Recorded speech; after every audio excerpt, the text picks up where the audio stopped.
This is the Page Publishing Book Club. How you doing? I'm Alice Stockton Rossini. Why don't we go to the Inside Passage of Alaska with Ree Lamar? I mean, thanks to COVID, it's the only way you're going to get there. So close your eyes and listen to the story behind one whale of a tale. So tell me exactly where you are.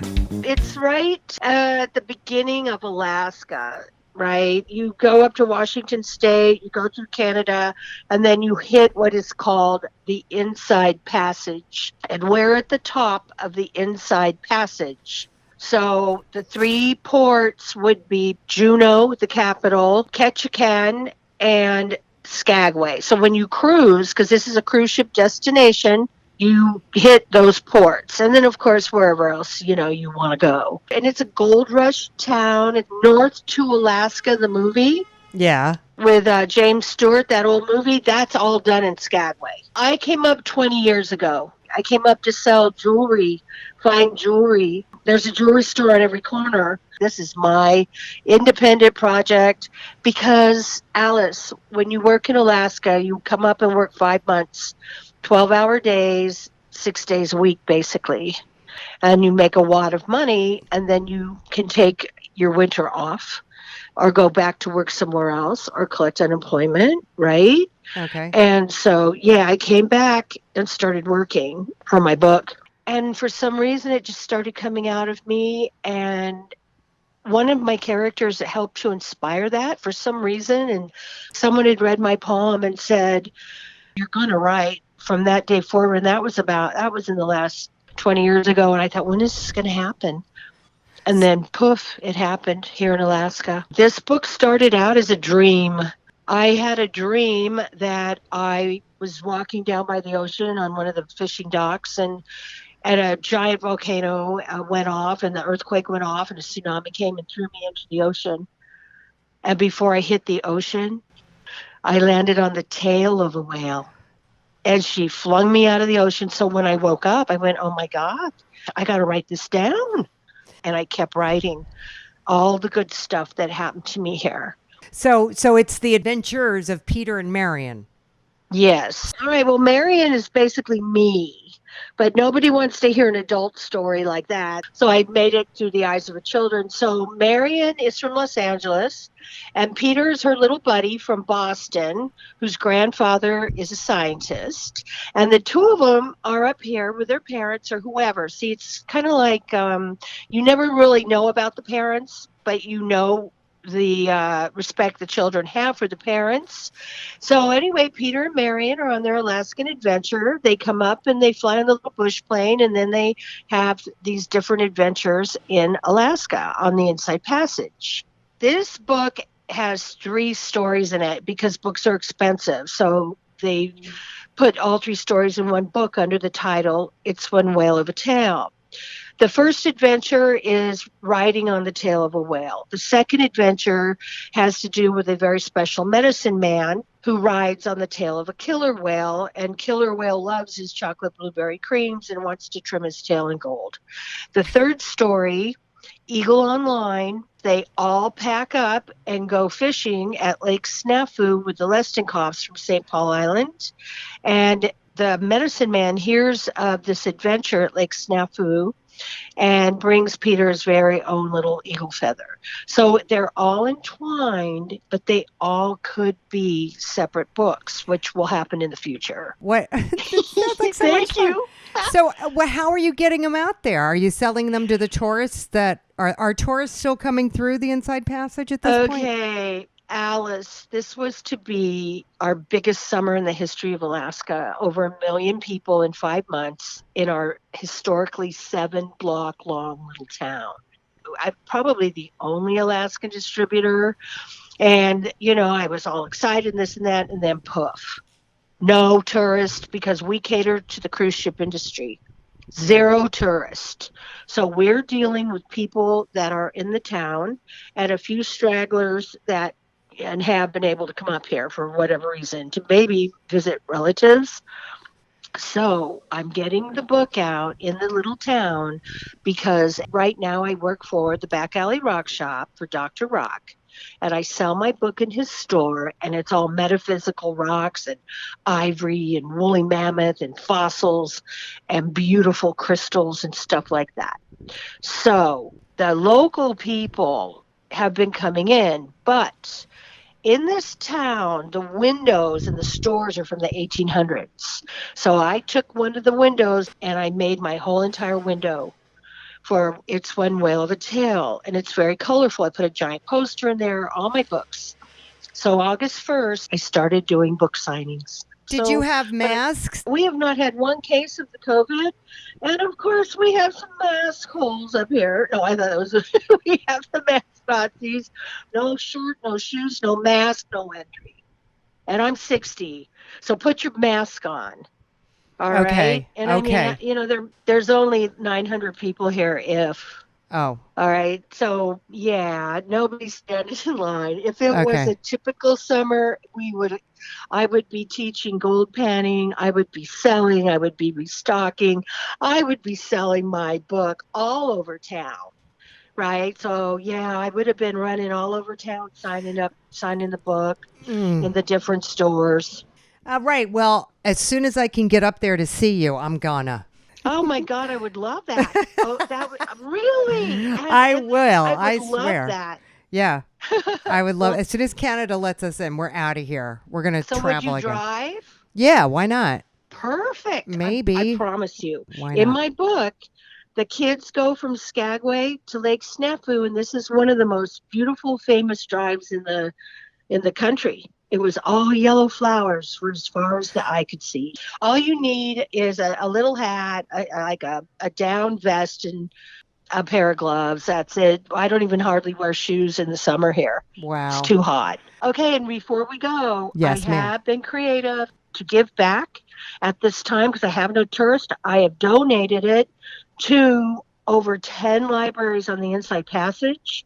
I'm working with the Native Tlingit Haida Association. I sent it to the Dolly Parton Book Club because she wants 1 million books before she dies, and I got to be a part of that. So, yeah, I'm taking over. Good. You go, girl. It's one whale of a tale. All right. Equally entertaining is our next author, Phyllis Dubetsky, inspired by her gated community in Florida to write Stepping Stones after a career in print media as a magazine editor-in-chief and managing editor. So you're no stranger to writing. You know, I've been writing. I always have these ideas, and I start books, and then I sort of get bored. But this one I didn't get bored with. This one was fun to write. And it was kind of an experience, you know, you go through something and you say, well, what if I were to do this? And it's sort of a what if, so you take it from there. You know, what if I decided to pull up all my roots and go live on a remote island somewhere?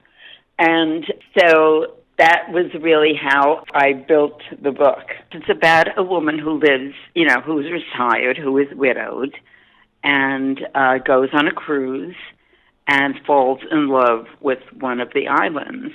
And she just feels like, you know, like there's a geography of the soul, and she feels she's found her place. So the book is about that, and it's about the reactions of her adult children and about the adventure she finds. And romance, she does find romance. She does find a light. At the beginning, as you know, just her children talking to each other, you know, like mom's gone crazy. Then you sort of skip over to where she is and how she comes to this decision, and you know how difficult it is, and yet how amazing it is. And she just sets off on an adventure. She moves to the island, takes a painting, and her interaction with the island people, and she does meet several people, and then a lot of expats living there. And you want the whole thing? You don't want just a trailer, like coming attractions? No, okay. The romantic aspect of it is rather unexpected. And how does that come about? And it works out. Oh, that is the surprise of the book. That she finds a life, that she finds a love in her life. How do the kids react and that to that? her children gradually come to accept that she is just not going to sit around and curl up and be retired. She wants something more for herself. Basically, she wants to be her own person. She has spent her life catering to husband and children and doing what they like and what they want. And all of a sudden, she has just burst out of her shell. Did that really happen to you? No. Do you wish it did? No. People in the book are real. But I would say they're mostly real. So how much fun was it to write this book? It was a lot of fun. It was a lot of fun. It was a lot of fun to see where it was going. You know, sometimes when you're writing, the characters take over. It's a really strange experience, but the characters take over and you just write what they say and what they do. You have something in mind, but all of a sudden it diverges because the characters decide that they want to do something else. I know it sounds a little bit insane, and that should be in the booby hatch, but really that is what happens. No, authors tell me that all the time. Well, at least I'm not alone in my insanity. You're not alone. So. Okay. Here you are in publishing and in editing, and this is the first book you've ever written. Are you going to keep writing? Yes, I might. If my public demands it. What do you do when you're not writing? Well, now nothing because of COVID. Oh. But I'm an avid bridge player, very social, so I go out to dinner quite a bit. So you need a book signing. Oh, yes, sure. I'm sure people would love to come into an enclosed space and stand in line and wait for me to sign a book. You are so funny. The book is funny, too. You could have an outdoor book signing in Florida, couldn't you? Sure, I could. With masks, tell all your friends. Not going to do You know, that? there's a Barnes & Noble near me, and they used to, if you were a local author, or the library, if you were a local author, they would sometimes do a book signing. But that's sort of out these days. Well, you know what? Let's hope this thing passes and it'll be in again. And then you can... Okay. You can, get this thing going. Don't you All want right. If it weren't so hot outside, we could do it. It's nice in the 90s. Why did you write this book? Did you write it because you wanted to sell it or because it was just for fun? I wrote, well, of course, one always wants to sell it. And I can't understand why Hollywood hasn't snapped it up yet. No, it's just fun to write. You know, getting it down and getting the characters down, getting the descriptions down. Maybe Hollywood's listening right now. Yes. If they have a brain in their heads, of course they would be. All right, listen. Is this going to be actually out in public? What? Any advice for people contemplating writing a book? Yes. After you've written the book, be prepared to do a lot of work because there's proofreading and there's editing and there's copy editing and, to the point where, if I have to read this book one more time, I'm going to shoot myself in the head. So it's that kind of thing. Yeah. But altogether a very nice experience, very fulfilling. All right, Phyllis, I think I'm going to go write a book. Okay. All right, you've inspired me. Yes, let me know if I can help you in any way. Well, you could edit it for me, and then we could blow our brains out together. What do you say? Okay. All right, Phyllis, listen, have a great day. Pleasure talking to you. Yeah, same here. And it's break time on the Page Publishing Book Club, but we're coming right back after this.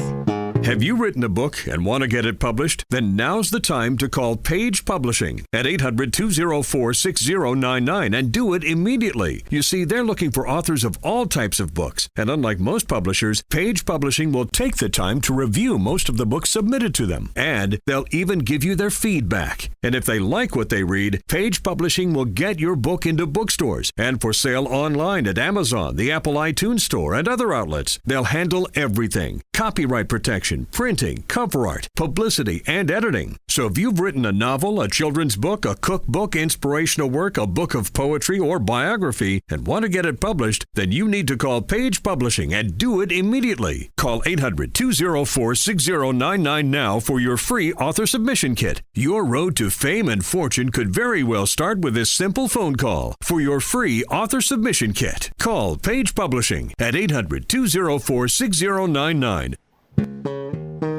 We are back on the Page Publishing Book Club. I'm Alice Stockton Rossini. Thomas Blitch is a retired U.S. Navy officer in Florida. He runs a chain of preschools with his wife and wrote a book about his dad, who retired as a rear admiral after a career as a World War II dive bomber. It's a great story. But tell us why you really wrote it. Because my wife had written a book a number of years ago, and she proved it could be done. And I've written a lot of material over the years and decided that I better get off my duff and do something myself. Okay, so what's the book about? It's the story of Pop Harrison, who is a dive bomb pilot, coming home to Charleston, South Carolina, and decides to open up his home into a boarding house. And I include a lot of his experiences, a lot of experiences from the family who were in the planting business around the turn of the century, from the 1800s to the 1900s, and were very successful.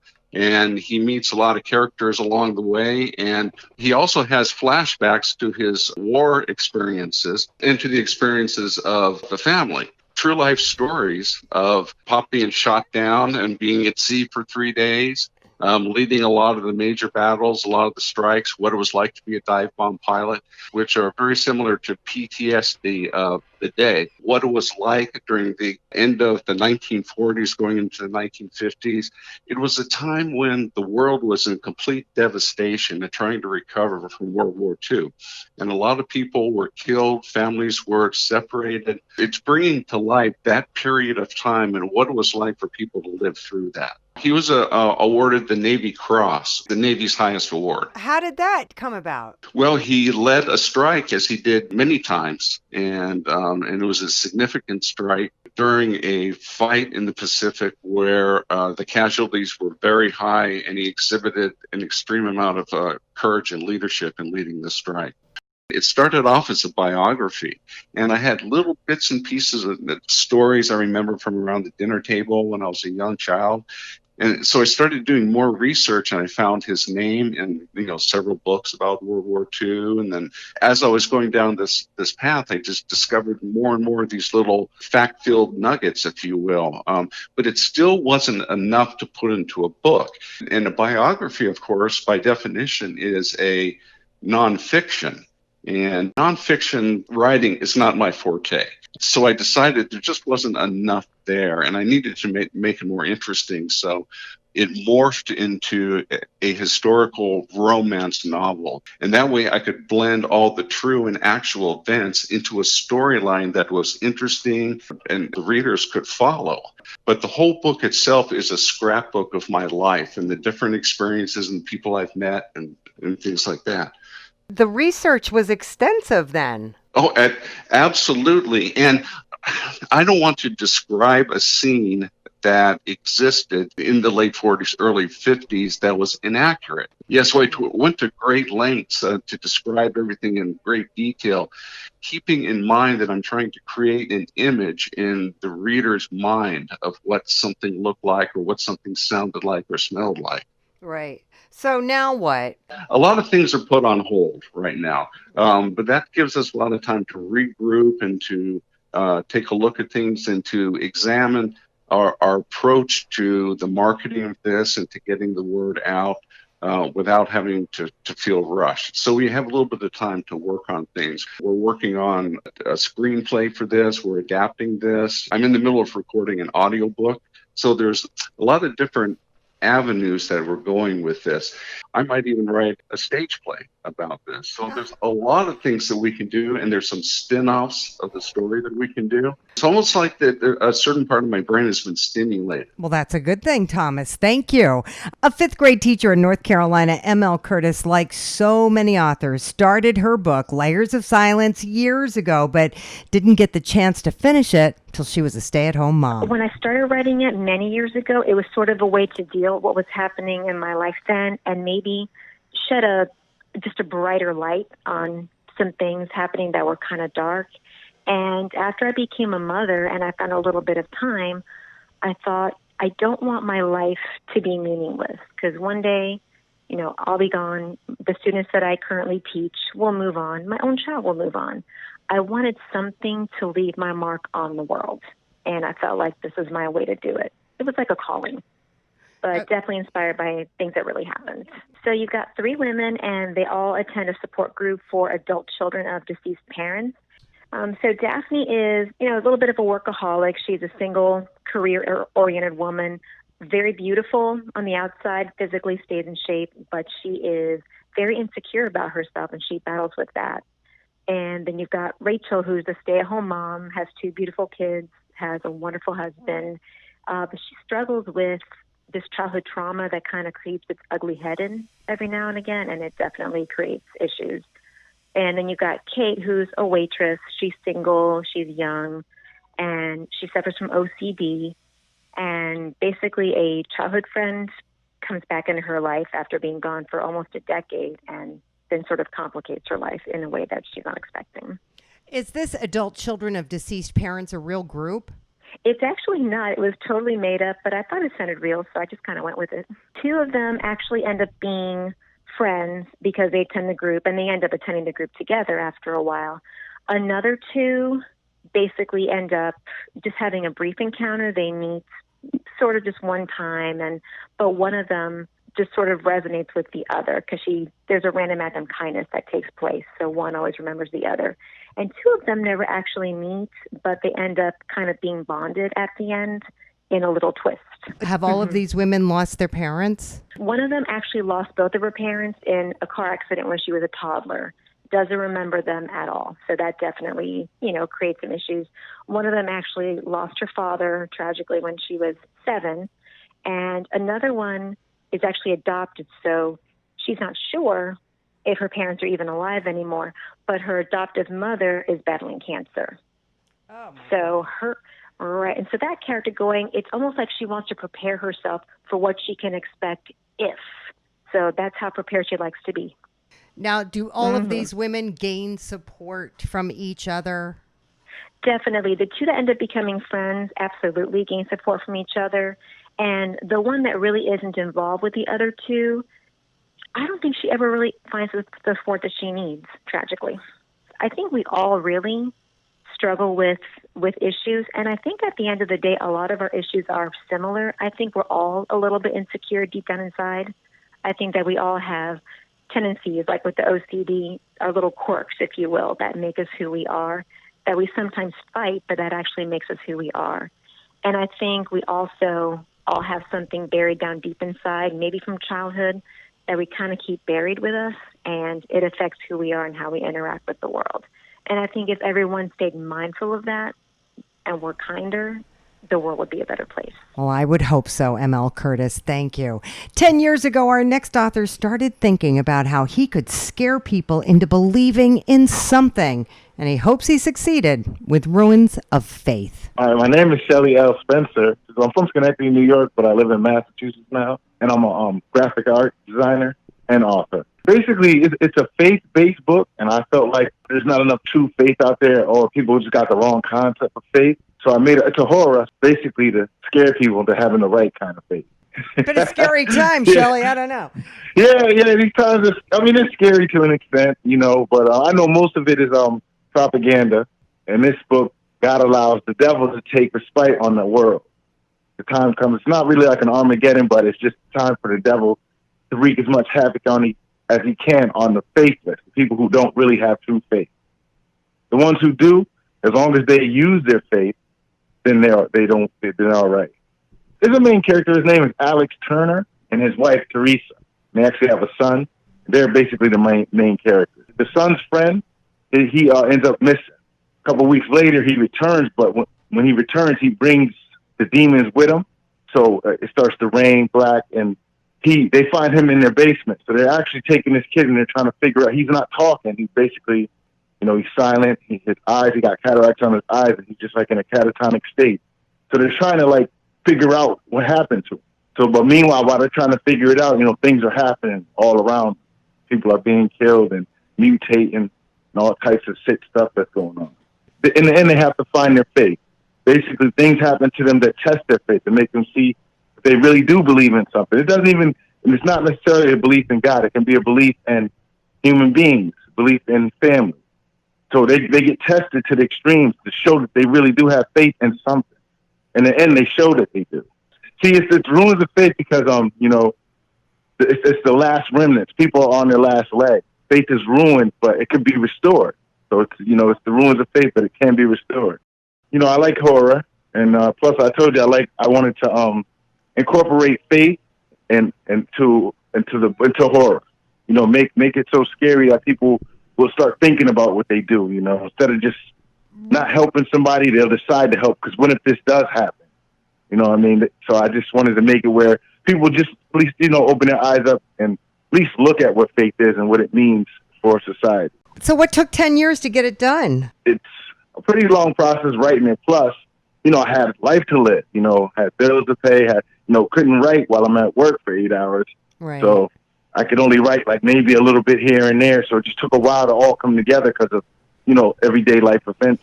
Still got to move on. Yeah, isn't that the truth? Well, keep moving, Spencer, and so will we. That is all we wrote for this edition of the Page Publishing Book Club. Thank you, authors, for your inspiring stories. Thank you, people who actually tuned in to join us right here, right now. And thank you, podcast downloaders who know where to go if they want to binge on the Page Publishing Book Club. 710WOR.com. I'm Alice Stockton Rossini. Catch you next time.